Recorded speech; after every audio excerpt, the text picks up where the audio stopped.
Hey guys, welcome to shop. So I'm kind of calling this good enough accuracy wise.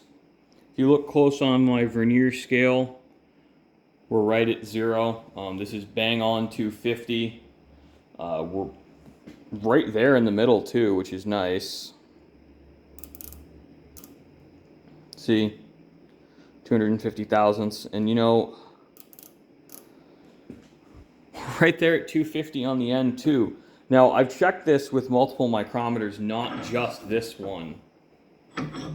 So I'm pretty comfortable saying that this gauge block is actually a 1/4 inch thick. Now it doesn't ring very well. I mean, it does. I can barely get it to ring together. Unfortunately, I need to use a tiny bit of oil on my finger, so I'll demonstrate in a moment. But that's not unexpected for my first real attempt at real true precision tools. This is a whole different world of accuracy versus even grinding.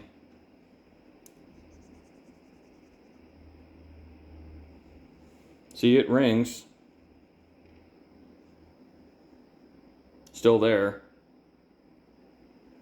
Pulls apart fairly easily, but you know what? I'm taking the win, guys. Shop-made gauge blocks. I think that that's a fairly impressive achievement, considering that the two main tools to use it were just friggin' lapping plates. I mean, honestly, a flat rock would actually work for this if you really needed to.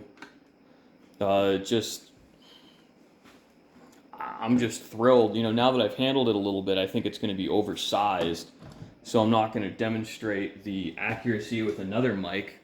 But I think really what we need to do is just clean up our lapping plates, call it a day, and pat ourselves on the back. You know, it's not that hard to make these. It just takes time.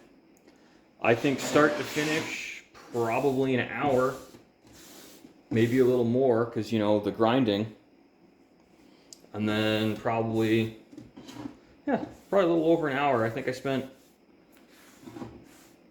35 minutes, 40 minutes lapping it total. Mind you, that's spread out over 2 days because I did the vast majority of the lapping day 1 on this plate, and then I came back to it later because I didn't want the heat from my hands to become an accuracy issue, and it was. So I held the part for a little too long during my final inspection, and it warmed up more than my micrometer. So that was something to be aware of. It's always something to be aware of when you're working with this stuff. So on these 1-inch mics, it won't burn you quite so bad when you're holding them. Once you get up to really like a 3-inch mic, it really starts to matter because you have so much more mass. And also what'll happen is the anvil, this bends this way and this bends this way. So you get kind of double error, so to speak, where you're just not just expanding the instrument, but you distort it.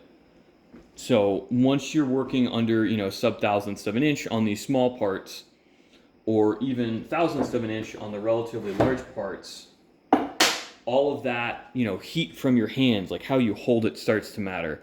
Now, I just put mics in my vise because that's the easiest thing for me to do. I think our next shop project together might be actually making a micrometer stand. Now, what do you guys think about that? So, thanks for watching, guys. I hope you enjoyed, found this educational, and thought it was kind of cool.